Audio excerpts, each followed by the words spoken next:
following podcast is brought to you exclusively by the Rad Rob Radio Network.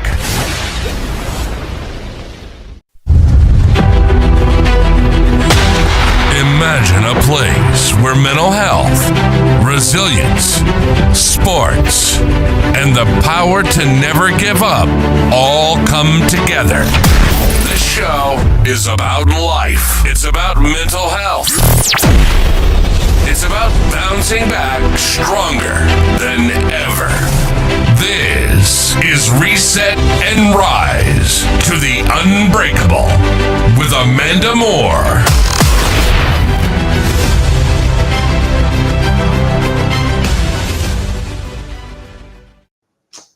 Hey guys, welcome back to Reset and Rise to the Unbreakable with Amanda Moore. This is episode number 6. I am your host, Rob Francois, along with my very good friend, Amanda Moore. Amanda, how are you tonight? I'm good. It's been a busy last week since we talked, but it's been good. So I can't complain. What about you? Still looking for a job. My wife blows my phone up all day, sending me leads, so I just keep applying every 2 minutes. But no, I'm getting my severance in next week, and then I filed for unemployment. So at least we have some money coming in. So that's a blessing. It's better than nothing. So yeah. So describe our guest tonight. Where'd you first meet them? Okay, so Kenzie and Chayton Peterson, they are the founders of Championship Bowling Tour, or CB Tours, like they like to call it. I didn't know this little known fact about them, but they used to live stream other tournaments via Facebook and their YouTube that were around I believe the Pacific Northwest or West region. And then in 2021 is when they came up with the CB Tour, Championship Bowling Tour. Their lone major, the CB Masters. I'm bowling that in a couple of weeks here. I believe they're in their 3rd season. I've partaken in most of their tournaments. There's been a few they have in Vegas that I have not been to yet. And then they had one a couple weeks ago. I didn't make it to that one, but I am going to the CB Masters. It's probably one of my favorite ones just because of the layout and format. But they are 2 incredibly awesome people. They work super hard at what they do. They love what they do. You can see the passion behind what they do. The CB Tour has evolved a lot since their very first season. They've had some growing pains, which we'll get into with that, trying to spread fairness across the board for all ages and talent level. They host some really fun tournaments. It's not like they're intense like any tournament is, but it's very fun. Everybody there has really great sportsmanship. And there's a lot of talent all the way across the board. They've had PBA and PWBA bowlers participate in their events. Chayton has kind of a little bit more knowledge than most commentators when it comes to bowling if they're commentating tournaments, because he specifically does work at the Storm facility there in Utah. But they just bring a really good vibe to the bowling community. And if I'm not mistaken, a lot of their family helps out with these events as well. So it's very family friendly. There's kids that go to these events. They're probably the best thing for me is that they helped me, like I talked about last week, they helped me get over my fear of being on camera. It took me a whole season to get over that fear, but they're very uplifting and very positive people. So I can't wait to get to dive into some questions with them and get to know them a little bit more than I already know them. And for our listeners to get to know them a little bit better and hopefully get them some more involvement with the CB Tour with other bowlers around our area. It'd be great. Well, let's not wait any longer. Let's welcome Kenzi West and Chayton Peterson to the show. What's going on, y'all? Hey, guys. How's it Thanks going? for joining us. We appreciate you being here. Thank you. So we were just talking about introducing you guys a little bit. So I was saying that there's a little known fact I didn't know about you guys, that you guys used to live stream tournaments and events through Facebook and YouTube that were going on around this area before you guys actually came up with Championship Bowling. Is that correct?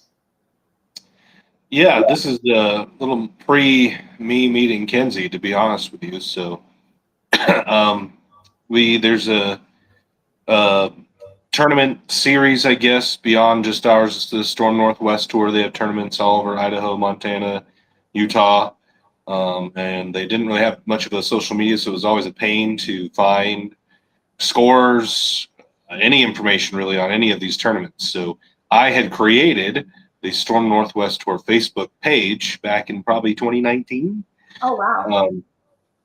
And then one of the Usilac Classics is a handicap tournament series around here. I live streamed their tournament. Just walked in. I was going to live stream myself, and then just turned into live streaming the whole tournament. And then we just kept going from there. We streamed more Usilacs. I'd get there, 6:37 in the morning, set up my camera on my laptop, and then eventually, like Amanda said, in 2021, after I met Kenzi, we changed the name to Championship Bowling because we weren't just streaming Storm Northwest Tour events. It's kind of more all-encompassing from there.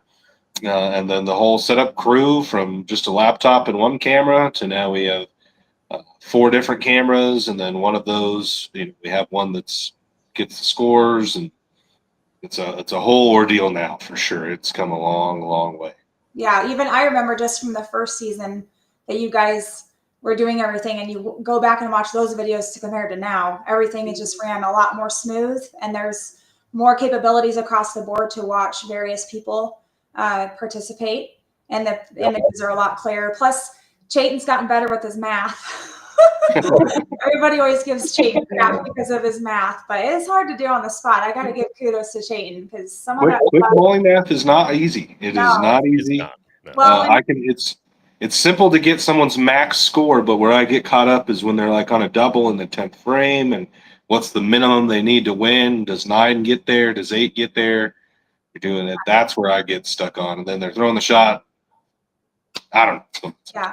And The guys on TV usually have somebody in their ear in the truck or a statistician. Steve, so yeah, Steve's giving me all this crap, and then he's telling me, "Oh yeah, Randy sits there, and they got a guy saying he needs this." Right. He's not even doing the math. Well, I think I give huge kudos because Chayton, I was giving him props the other day. He is one of those people that he can remember who took what shot and what frame and what tournament it was and what year it was. Like, I can't do that. I mean, it is crazy. So the fact that he can remember that, I think we should give him a little bit of leeway on the whole math thing. But so did you guys meet through bowling? Because I know, Kenzi, you've been recently working on your bowling game, but you guys didn't meet through bowling? No. Okay. No, I didn't start bowling until like 2.5, maybe 3 years ago. We've been dating for 5, so And took a little bit. Is Yeah. Chayton coaching you on your bowling, or are you taking lessons from someone else? Or I've had help with like bowling, obviously from Chayton, but Daria has helped a little bit. Marsha Clemkins helped a little bit. So okay. Yeah. Got a lesson from Stu Williams. oh yeah, and a Stu lesson from Williams, Sean Stu. Wright. Sean Nash. Yeah, Hey, awesome. several different people. So Chayton, how did the championship bowling name come about? Was it just a name you came up with, or something you'd already been thinking about? How did that come? Yeah, it's kind of out of necessity. We needed to change the name from the Storm Northwest Tour Facebook page, which I own the page. I made it, and that's just the name we came up with. I don't know. It just went through a bunch of different names, and that's the one we kind of landed on. Way back in the day, there used to be a TV show called Championship Bowling. It doesn't exist anymore, obviously, but that was on cable, or not cable. That was on national TV, and they had random matches between random famous bowlers back in the day. But we just we streamed tournaments, so people winning championships, and they were bowling, so it kind of made sense. Yeah. So just to give people perspective that will listen at some point or are, how can you let people know how much the CB Tour has grown from the first year you did it to now, if it goes with either the amount of entries you've had, or how can you rate the success you've had with either entries or monetary, or how much you've spread across the Northwest region with the tournaments, just to give us some insight on the growth? Well, I'll let Kenzie answer half of it because we've kind of expanded this year. She can touch on that, but monetarily last season we paid out just a little over $125,000 across all 5 events with That includes some of the side pots as well.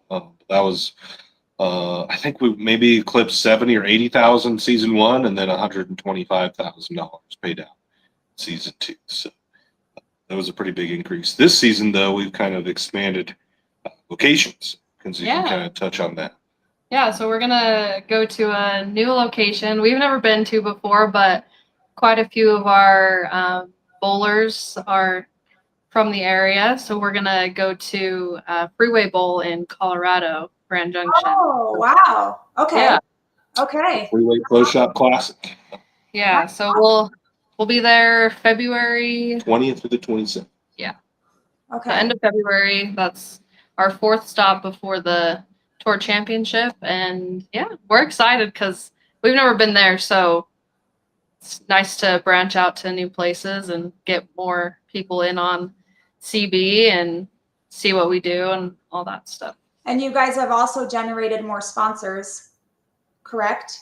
Yeah. So, okay. And you've had some sponsors you've had before, and now you have new ones, but you guys have a couple sponsors in particular that I think they've been with you almost the entire time from start to finish. Yeah, obviously Storm has supported us through every tournament we've ran so far. So we've been grateful for that. Trillion Mortgage signed on for season 2 and for season 3. Steve DeYoung, and he did a mortgage broker out here in Utah and does Idaho as well. Was the tour title sponsor, so he's contributed a lot of the money. From EFX, these jerseys are EFX jerseys. Randy Cote does a really good job for us. Super quick about getting stuff turned around. Are some of our mainstays that we've kept year over years. They've been great to us. Yeah, that's awesome. So one of the tougher questions I wanted to ask is, there's always, when somebody starts something new and they have a dream and they're passionate about it, it may fail and it may succeed. So what are some of the things that you guys have seen that you thought you'd fail at, but you succeeded? And then some of the things that you guys had some pushback on and you found ways to curtail it and work around it? Because obviously bowlers always have opinions on what I've seen it and heard it myself. And then you guys have always put out polls asking the bowlers post tournaments what they think you guys could do a little bit differently. So what are some of the hard things that you guys had dreams about to accomplish with the CB Tour that you had to go through muddle through some rough waters to get to where you are now? If you can kind of just go through that a little bit. Now, I've got a few things that we've created, some new innovations. Kenzie can kind of go over what you thought we were kind of successful from a non-competition side. I've got a couple things that we can touch on. I think things that we do that like bring success to us is like making bowling look cool, and we appeal to like younger people. I don't know. I think like we want people of all ages and everything. But I think at some point, like you have to appeal to the young people. And I think that we do a good job about that. Yeah. They're the future of the sport for sure. And you guys came up with like a youth, is it the youth challenge series or something? Am I getting it wrong maybe? But you're combining two different things, but yeah, we do have a junior series. We pay out regardless of entries. So Riley Blair takes full advantage of this. Oh yeah. The top 2 boys and the top 2 girls, cash, $200 for first, $100 for second, and scholarship. So if there's only one girl, then she takes home a $200 scholarship. Yeah, that's been cool. I think just making it look pretty, making it look professional. We bring in, Kenzie, we invest a lot in the good equipment, our own cameras. We bring in Chad McLean to come take videos, and pictures, and such when Kenzie's too busy to do so. So I think that helps. As far as competition side, it's a bit of there's two innovations we've done this year. The first, we created the CB Tour Index. So we have an open and an under division. It's average based. Over the last 2 seasons, we've collected a lot of data and statistics from people's averages and the games they bowled, all these things. And we've created a differential-based system to place people in their division. So it takes into account the field average from an event. And then if you, whatever your game was above the field average or below the field average, you get that score. And then I created a system to take your most recent 30 games and you use the top 21 out of those most recent 30 to determine what your CB Tour index is. And then our open and under division is dictated based on this index. So our most recent winner, if you want to search Giorgio Cleanez, you can kind of see what his index ends up being. But this is kind of our be all end all. We really believe in this system. There's a tournament last year, the second to last, the fourth event, Rumby Island Grow Classic, where the field average was much lower than the rest of the other tournaments.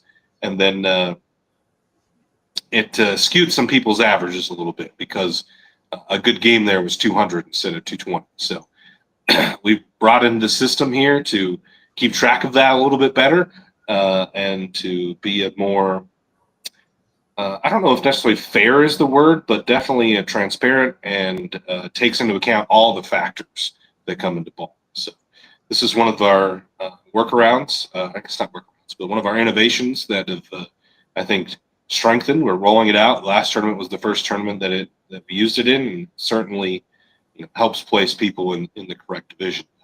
The other thing that we've developed is patterns. In the past, we had John Janowitz of Kegel make our patterns. So I've taken what I've learned from John and all the patterns that he's made us and put our own twist on it from this last tournament. We're going to do it for our Masters as well. But we rolled it out at the Trillion Mortgage Open. Worked really well with all this talk about urethane and wanting to ban it or not ban it, whatever. Our philosophy is we don't really love to see it as the meta. If you don't throw urethane, you're just basically out. So we try to create patterns that allow multiple angles to score, multiple styles to score. And in this tournament, we kind of created this interesting set of circumstances where we kind of put a speed bump, but in the middle of the pattern, except instead of at the end of it, to try to kind of get urethane to hook early and that look to go way quicker. Kind of worked out exactly as we planned for it to be. Some of the guys in the field that traditionally only throw urethane were only able to stay in it for a game, 2 games max, and then immediately they had to go out to reactive and be very adaptable to the pattern changing. Giorgio ended up winning. He threw 2 balls on either lane. He threw an Ion Pro Solid on the left lane and a Shining Reality on the right lane to win. But it worked out really good. And urethane was not the dominant meta. The pattern didn't play too hard. I think that's one thing that happens when you start incorporating speed bumps at the end of the pattern is they start to play really hard. And that kind of takes out the level playing field, I guess, from the open and the under division. You're just kind of get gapped by the guys who are good, that have time to practice, that have all the equipment in the world when they get really hard. So those have been kind of the 2 innovations this season, and they worked out really well last tournament. Well, personally, I am excited to bowl the CB Masters in a couple weeks because, like I said, I didn't get to experience this pattern change at the last, but I did watch the stream, and you can definitely see the lanes were a tad bit more playable, but you still had to be pretty accurate and know what equipment you were in and what it was doing. Watching ball motion and paying attention to what was going on around you. But I did see a lot less, like you said, I did see a lot less urethane as well. And I actually, believe it or not, in like the standings, there were some names that popped out that I was amazed. I'm like, wow, they bowled phenomenal. And I've never seen their name that high on the standings. So the fact that you guys have taken all of those things into consideration to continue to improve is something that is very eye-catching. I can say for me personally, bowling your events, my first thoughts are always like, oh crap, this pattern is going to be brutal, because they were never ever, like, the patterns are never super easy to begin with, but they were never easy. You had to basically be on your A game and know what you were in and what it was doing and watch ball motion. There was no time to screw around. But I've also noticed too, just with that difference, where you guys are making it a little bit. I think the thing I'm most impressed with is you're trying to make it fun for all divisions and trying to make it equal across the board to give everybody a chance. And for me, I totally appreciate that. I'll be the first to say, I like the thrill and the challenge of a tournament. So just because I can bowl a certain average in league, people assume I'm going to be in the open division in your guys' tournaments. And I had somebody message me that actually bowled in your tournament and bowled quite well. And I'd never seen his name that high in the standards or the standings. And he had messaged me, he goes, well, aren't you going to be in the open division down at the Masters? I said, no, absolutely not. When it comes to those tournaments, I'm terrible. Like I don't really go thinking I'm going to win. I go thinking I might have a chance to win some money back or at least make the cut.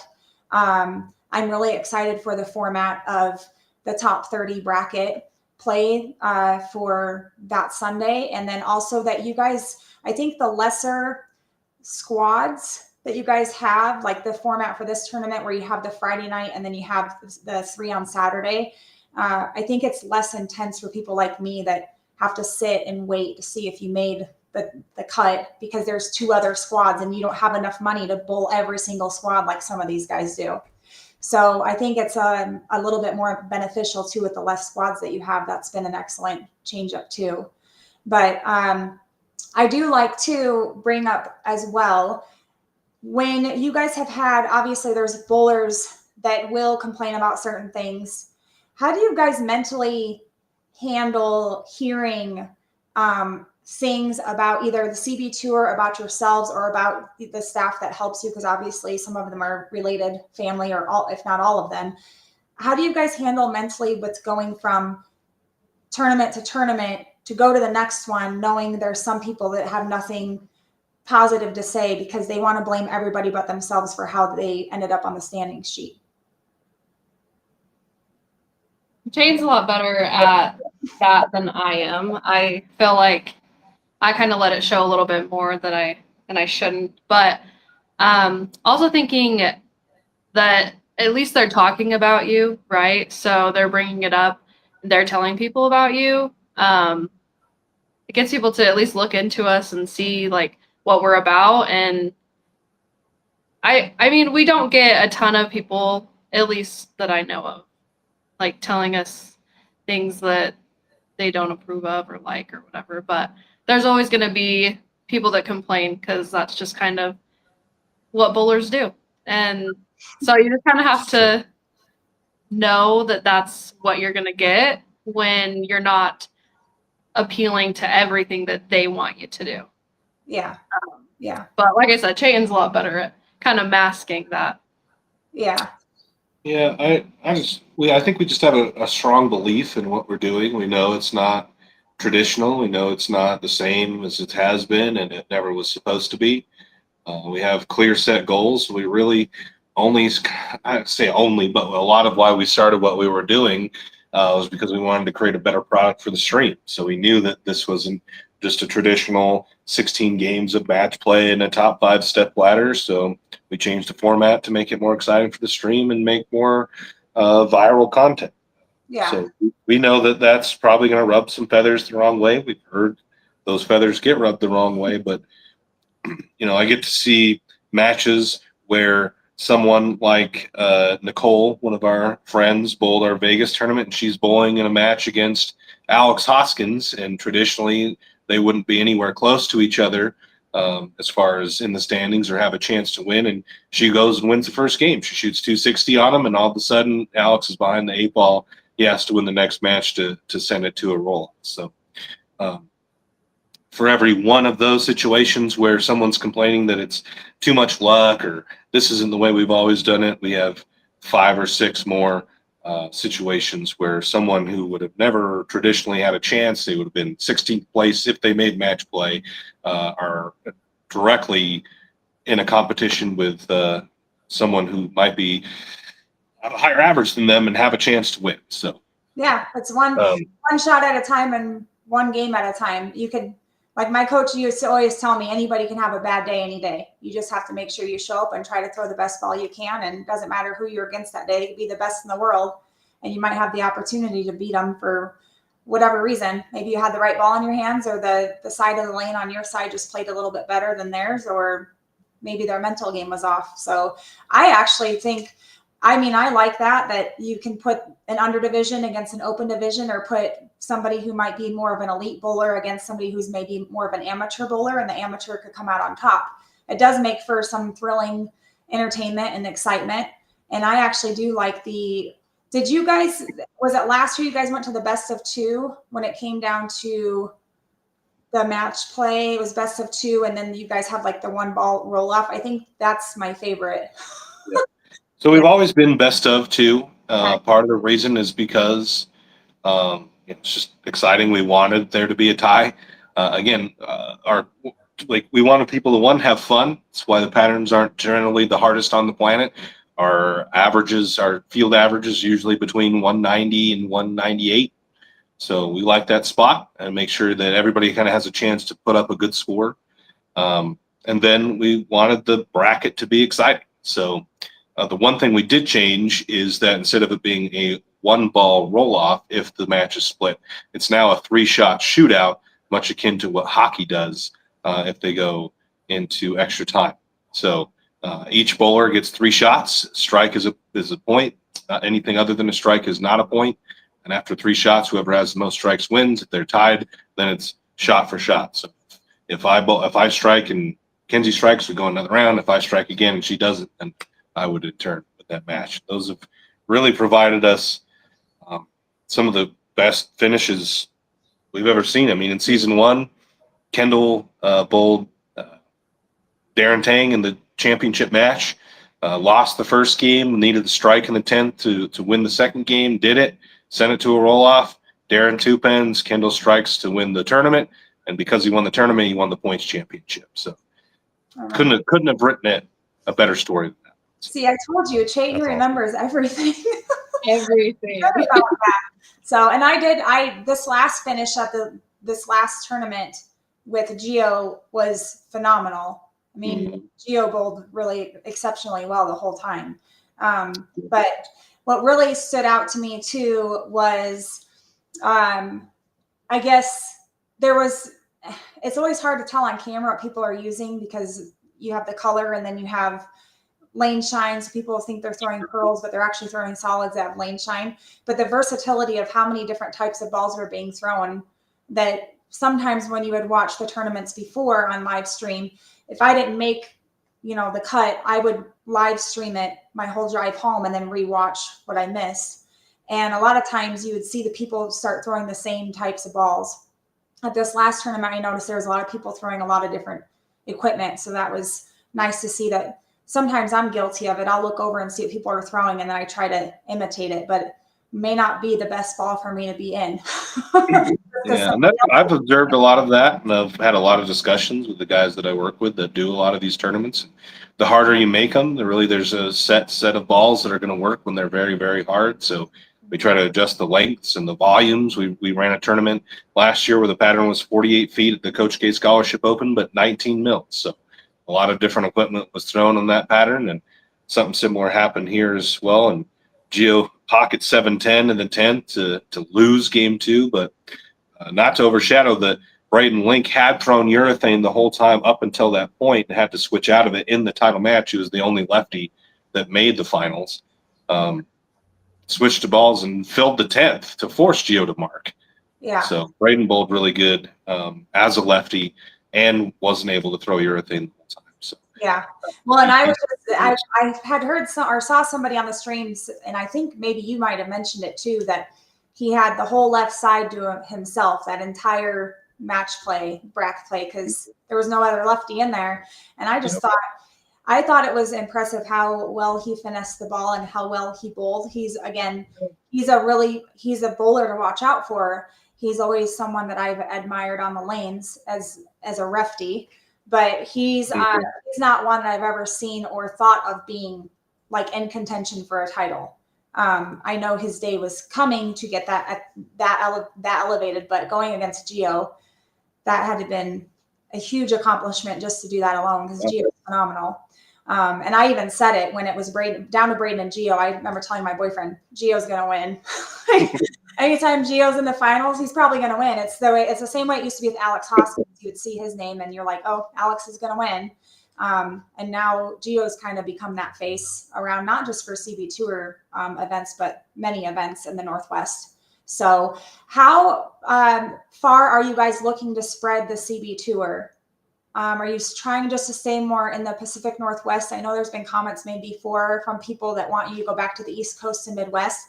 What would it take to get you guys there? Me? Really, like what it takes is like getting sponsorship, because it's not cheap to get where we need to be. Plus, we don't necessarily know that we're going to have full squads or anything like that, where here we kind of have that safety where we know the people around here, they know like what we do, we know they're going to bowl, that kind of stuff. So really just like sponsorship money is like what gets us there, because it can really like obviously helps with travel to get there, but it makes sure that the payout is going to be enough for people that if they do travel to it, or people of the area like coming and trying something new, like it has to be worth it. So just to ensure that we can provide like a good payout is really what And we I'm need. assuming that's one of your guys' goals, is to start spreading out farther, obviously, because you're making it down to Colorado for this season. So, and then for the listeners that don't know, what is the typical CB Tour season from what month to what month? So we start in August, and then last year we ended in April, so beginning of April. So we have 5 events. We kind of take a break from like Thanksgiving through Christmas, New Year's Eve, all that kind of stuff, and then get back into it in February, and then go to April, and that's kind of it until August again. And are you guys going, sorry, I'm out of the loop a little bit. Are you guys going to Vegas? Do you guys have a stop in Vegas this year as well? And Yeah. when's that? It's October 31st through November 2nd. Okay. Okay. Steve's been a really good partner of ours. We've been to the Gold Coast every year, and it's been a really fun tournament. Awesome. Okay. So, and you guys have, I know you guys have merchandise because I have one of your sweaters. So you guys have rolled out merchandise, and then you guys also have championship bowling memberships,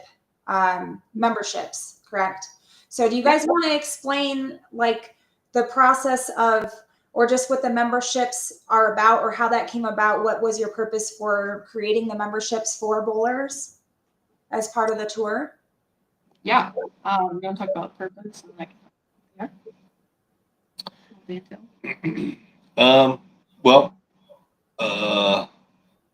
Really, we just wanted to create some kind of, I guess, commitment to the points championship. So in order to get points and be in the points championship, 5 events, there's points for every tournament, you would have to have a membership. So I think really the idea came from the elite one. The basic one's just kind of there if you want points. We have an elite membership. It also saves you $10 off of every one of your first entries. So we generally, we almost always have to put this back into the price. We always put this back in the price, but $10 of the entry of your first entry was like an expense money. So you're essentially just paying that up front and then saving it. So almost as like a commitment thing on our end, as far as why we brought these in, to offer a little value, I guess, for the bowlers. So well, you kind of already touched on it, but there's basically 3 different levels. We have basic, elite, and platinum.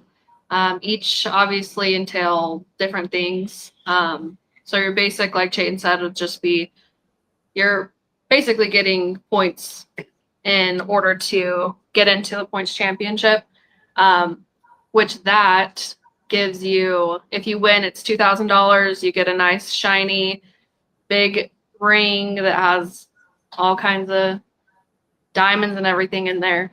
But then, platinum members. we've got a couple different cool little things. This is we've gotten a chamois last year. It's another chamois this year. So I like it. Platinum's got these. We'll get these. They came in a little late. And then hydro jug, bag. Yeah. Platinum gets a little extra goodie bag, but also like your practice sessions are free. You get the $10 off your entry, same as the Elite. Just a couple extra things on there. But yeah, really just to get the bowlers into the points. And I don't know, the points is nice because you get that extra 2,000, but it's fun towards the end. It's top 16 cash, and it's a little over $8,000 in total of the points prize. So, well, it's almost like a little separate tournament. Yeah. Cool. So, and then you said, I've always said his name wrong, I guess. Chad McLean, right? I don't know why I've always said Chad McLean. McLean. So I know you guys before had offered packages for him to take like professional photos of the bowlers, because some bowlers don't have family or friends there to take stills of them while they're bowling to help, them put it on their social media or however they want to use it. Is he still offering those packages to the bowlers that participate in the tournaments, or is that kind of something that you guys did for a short time and that's gone now? No, I think he still offers them. Really, it just goes through him. So if like someone's interested in that, just reaching out to him or like reaching out to us, we could always ask him as well. He won't be at the Masters this year. He's going to be on a work trip, but yeah, he I think should be at the others. Might have been, yeah. As far as we know so far. But yeah, he does a really good job for us. A lot of our stuff on social media's got Chad's photos or videos, and a lot of what people share is what Chad does for us. So yeah, Chad's a very sneaky individual. He will yeah up on you, and he's ruined people's shots before. I've given him crap about that. He's actually one time he's like, "You need to smile," and caught me off guard, and I actually turned around and didn't think he was still there, and I smiled, and that happens to be the picture that's on our wall in our living room because it's the only picture I've gotten where I'm actually smiling when I'm bowling. I love that picture. Yeah, thanks to Chad. But Kenzi, you're just as bad. People always say that Kenzi will put a black cloud over people when they're going for a big shot, and then she comes in for a picture and off we go with the bad shots. Poor Kenzi. But anyway, so, and then your guys' staff that helps you, is that majority is family, right? Is it both a mix of both of your families that help out? This is her area of expertise. When we're at tournament weekend, I handle all the live stream, like the competition side, and Kenzie handles all the operations. But yeah, it's all our family. We had one addition at this last tournament. My mom's like childhood friend, so I've known her my whole life. She was able to help us this last time and did an awesome job. And our team they're awesome. We kind of throw something new at them almost every tournament, something we change or upgrade or anything like that. And they're always really receptive to figuring it out, learning and fixing any mistakes that may happen. But I think the more that we've done it, the smoother things have gone. Check-ins go pretty smooth now. Like we'll have a hiccup here and there, but I think now that we've kind of got our system down, I think we're in a good spot. But yeah, it's really just our family. It's got my mom, my dad, my sister, my brother shows up sometimes. Chayton's mom, dad, and his brother. Yeah. And Chayton's brother has participated in some of the tournaments too, if I'm not mistaken. He will from time to time, yeah. Pretty decent bowler. And Chayton, you've even participated, I think, in a few tournaments, not CB Tour tournaments, but other tournaments that have been live streamed, if I'm not mistaken. You're pretty well, some of the Northwest Tour tournaments, if it's a pattern I feel like I can bowl good on, I'll try. I don't put too much effort into my bowling game anymore. Yeah.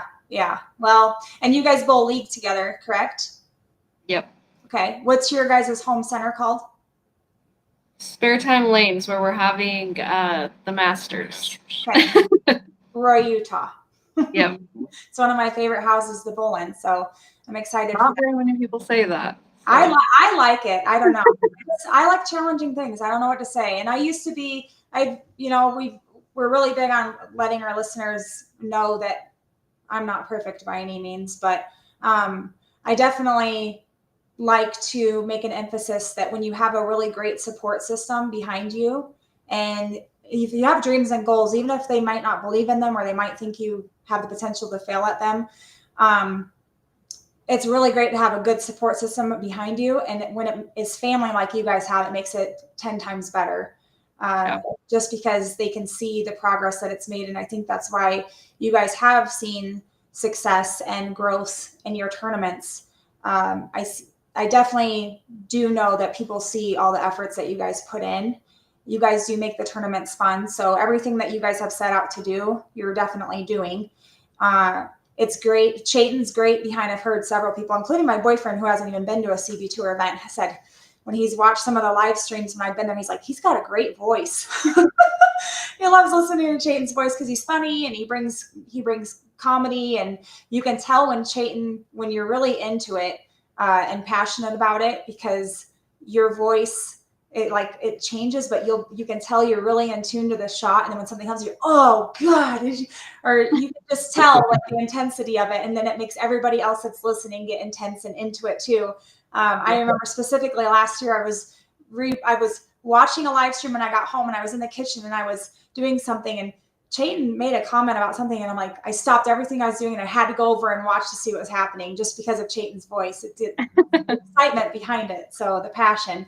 So you can tell that you guys really love what you're doing. And I think it's really inspiring. And like I've told people before, with everything that somebody tries to do or something new, there's no failing in trying. But it does help when you have a positive mindset. And if you see or hear of things that could be modified or changed, you guys are open to constructive criticism, which is a huge one.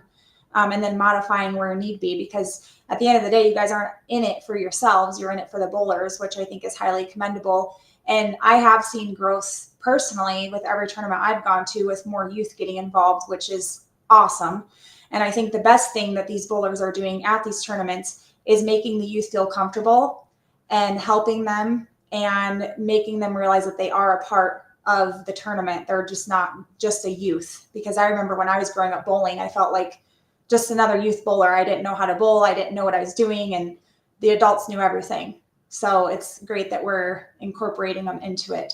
So we've got some cool new things that we're kind of working on for the youth coming up. And I like what you said about our support system.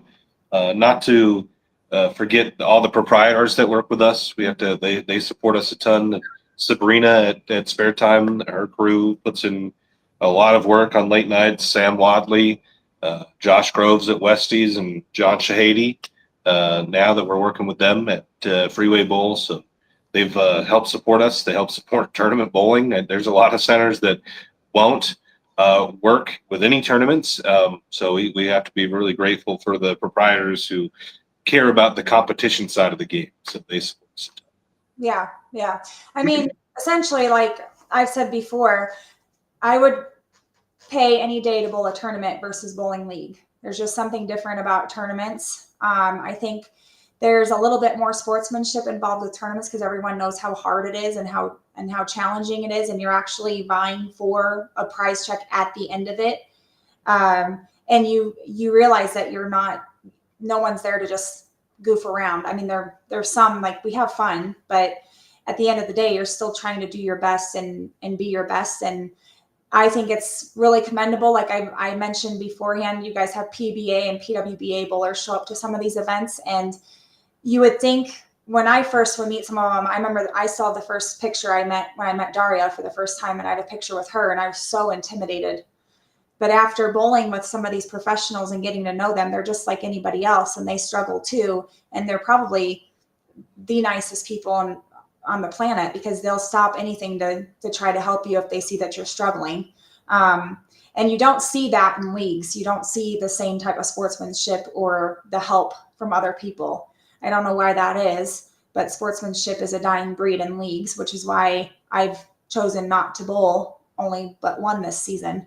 I just kind of want to curtail my, I guess, my attention more towards tournaments and be a little bit more picky with them. And I told somebody last week, if I was going to choose to bowl tournaments in the Pacific Northwest, 9 times out of 10, I'm going to choose a CB Tour event out of all the other events, because most of these tournaments you go to, when we had Heather Sterner on last week, the week before last, sorry, we talked about this, but when you go to a all scratch tournament and you see that 3/4 of the lineup is all men on the roster and you're a female, you're typically going to know you might not have the best of chances of making the cut or making any money, because men have a lot more advantages than women in some instances on the lanes for different reasons.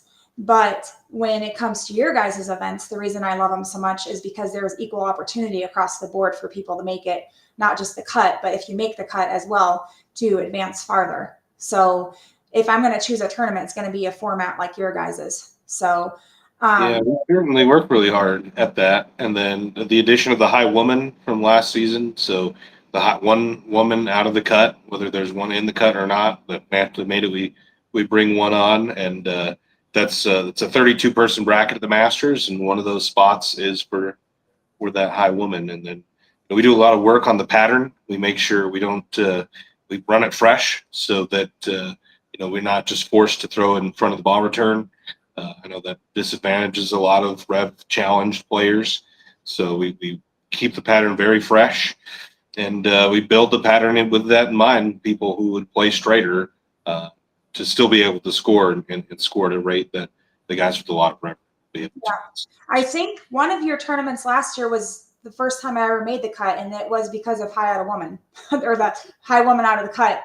And I didn't think I was going to make it. And then I remember making it. I was like, did that just happen? I didn't think I had a chance. But the person that was actually high woman on cut, she had actually made the cut. So it dropped down to my name, and I was pleasantly surprised. So there's so many benefactors to bowling your guys' events. That's why I wanted to have you guys on the show, not just to spread the word about your guys' tour and how fantastic it is and the pros to it and how many benefits you guys are bringing to the sport of bowling, and the changes that you're bringing to try to promote the sport, but also to let them know like how hard you guys have worked, and you've surpassed a lot of goals, but you've also surpassed maybe some of the naysayers that have been there through the thick and thin, to see where you guys are at now and how much it's progressed and where it's going. I think you guys are doing fantastic, and I think it's just going to continue to grow from here. Your guys' online social media presence is huge. It's grown a lot. I think, was it last year or the year before you guys hit your first big number through social media following?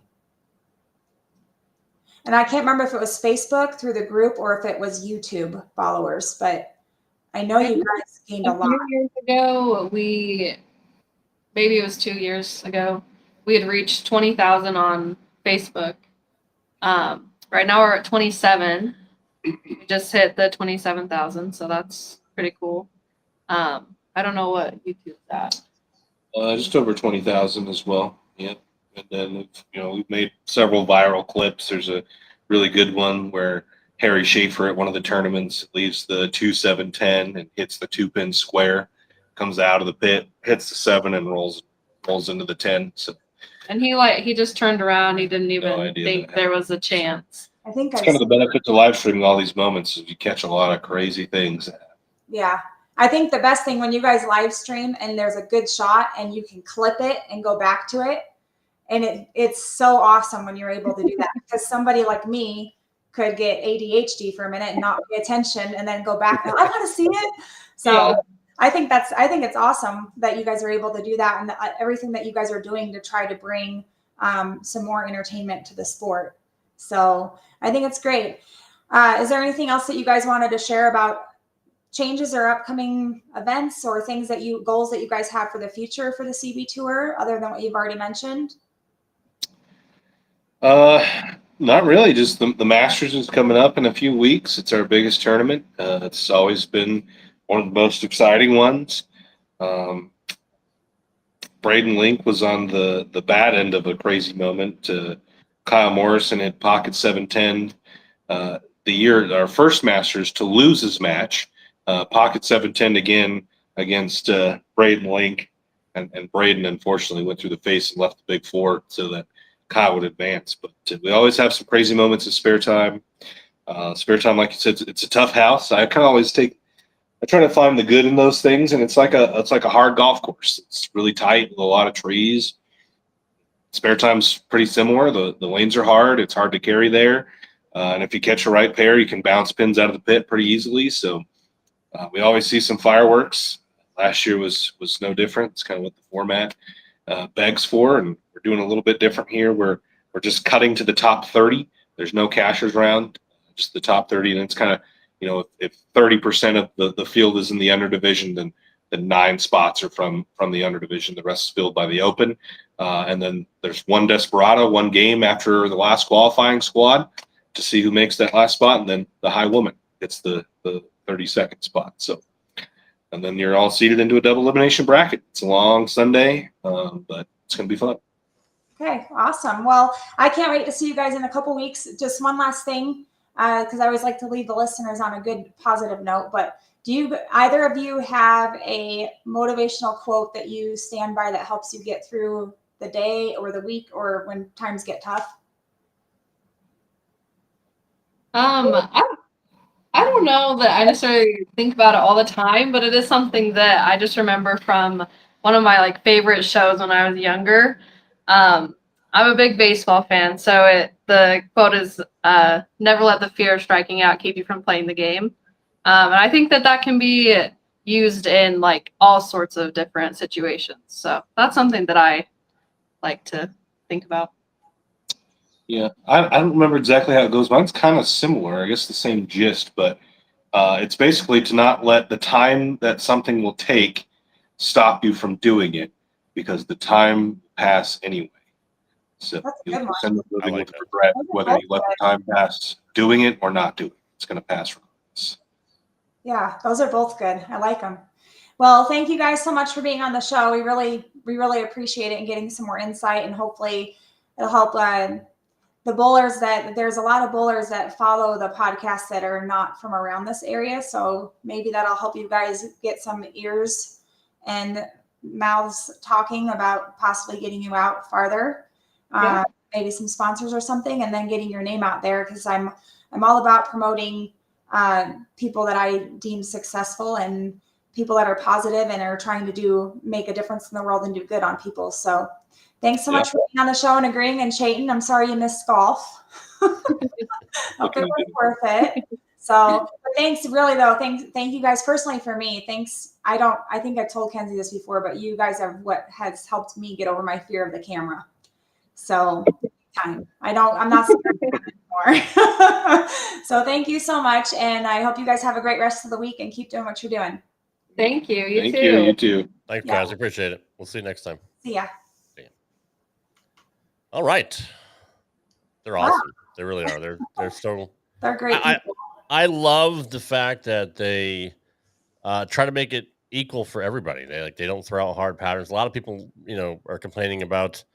I won't say who, but there's a certain promoter that put out a really tough pattern and nobody liked it. And there's guys like Greg Tack who purposefully will tell people, I want to make challenging patterns, to try to bring out the best in you. And he actually coaches kids to bowl on sport patterns, because house shots are going to make anybody think that they're a world beater until you get on a sports shot. Yeah. Exactly. And then you realize how good you're not. Yeah.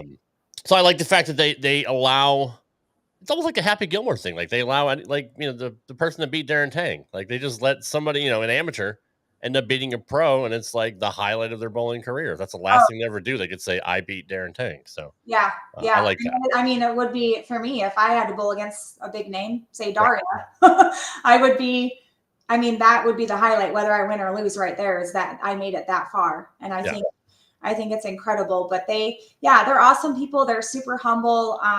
They've put in a lot of time and effort and a lot of money, and proven that they have patience, not just with the bowlers, but the whole process in general. Their patterns before have been super hard. So I'm interested to see what this changes with their patterns that they're doing now versus what they've done before. But yeah, they're just great people. I just want to help promote something that I believe in, and I've believed in their idea of what they're doing day one. Of course, everyone has complained about the averages. I typically have not ever really bowled super great averaged great in any of their tournaments. So before the index that they came up with, I was in the under division at a very crappy, almost embarrassing average. But now we're going to work on that. My focus is more geared towards the tournament level now, which times that has not deemed very well for me, because then I really suffer in league because my brain's in tournament mode. So I have to kind of, I've been with those bowlers on the lanes before, that they're known as a house shot god. That's not a detriment to who they are as a bowler, and it's not putting them down as a bowler. They're just really good on house shots, and then they go to these tournaments and they think they're just going to knock it out of the park, and they get humbled super quick. And I actually know someone in particular that bowls around our area that is a very humble person that has went and bowled these tournaments. In the first few tournaments they did not do well at all, and they got super humbled quick, and they realized that it's not a house shot. There's so many variables to it. They've put in the work, and I've seen them now. They've put in the work, and I've seen them come back and do really great. And now they like the challenge of the tournaments. And that's one thing that I really like about Kenzie and Chayton, what they're trying to do. Instead of people, usually when you go to a tournament, you walk through the door and you're like, oh God, this is going to be such a task in front of me. And I've got to play this pattern, and I'm against these people, and this is going to be so hard. And you automatically walk through the door with either some type of anxiety or just overthinking the process to a point you almost set yourself up to fail in a sense. But when you go to their tournaments, you know it's going to be a little bit more even playing field. And so you kind of you're able to breathe a little bit more. I'm not saying that it's still easy, because like for me, for instance, when I drive down there that Friday and I have to bowl my first squad that Friday night, I'm still going to be on pins and needles and be a little bit nervous.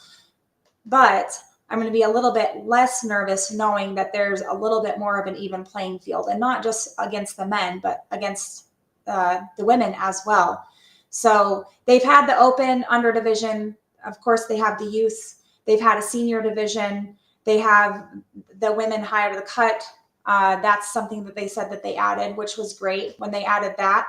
If you happen to walk into the tournament and there's not many females signed up, there's your chance. And if you don't try to go after it, then that's your own fault. But yeah, they're just great. They're great people. I honestly wish more people that are tournament directors would take constructive criticism. There's so many tournament directors that are like, I've been doing it this way for this long, and this is how it's going to be, and take it or leave it.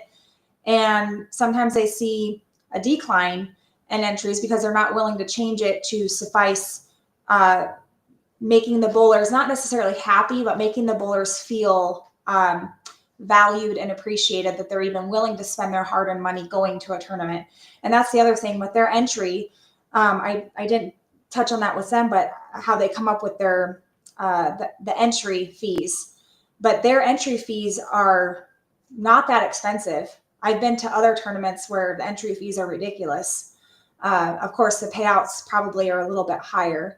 But they've seen so much growth, and just in their social media presence alone, they've seen a ton of growth, and that's been great. So yeah, I wish them continued success, and I know they're going to do great. So with that being said, Rob, next week we have Rick, and I hope I don't butcher his name.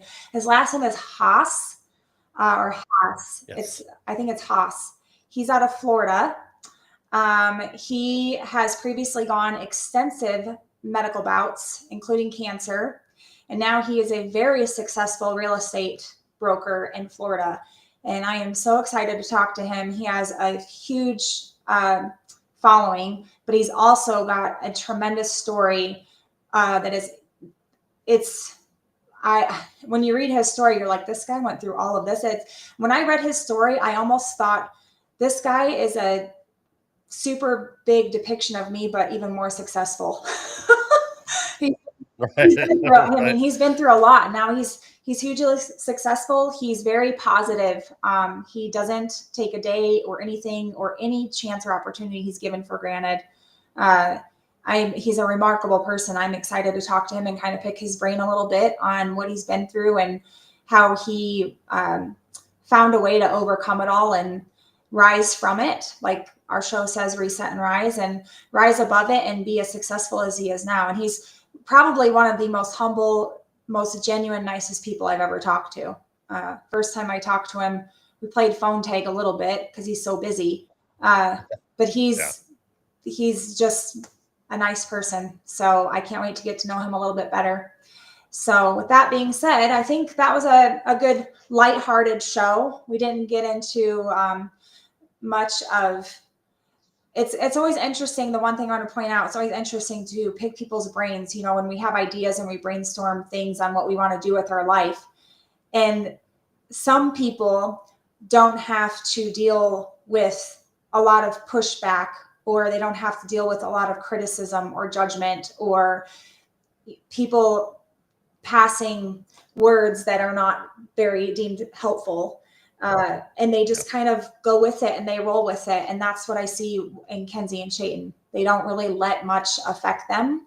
And they kind of just keep doing what they're doing. And they've learned that there's always going to be people that are going to have something to say, but they're going to do what they want anyways. And they're going to try to be successful at it. And I think that's the way a lot of us should look at life as. I agree. I absolutely agree. Guys, if you are watching here on YouTube, we just want to let you know that this show is also available on audio form. It drops every Thursday morning at 8 a.m. Eastern on all major podcast platforms. If you could leave us a 5-star review on Apple Podcasts or iTunes, that helps us get through the algorithms. If you're not subscribed to the YouTube channel right here, it's free. It doesn't cost you anything. And like, comment, share. Again, it helps us get into the algorithms so more people can find out about us. It's very hard to break into. We're YouTube. trying. It's very, very difficult, and we are trying. But we hope you appreciate our show. Again, Rick Haas next week. Looking forward to speaking with him. Amanda, great show as always. And we'll see y'all next week. Take care, everybody.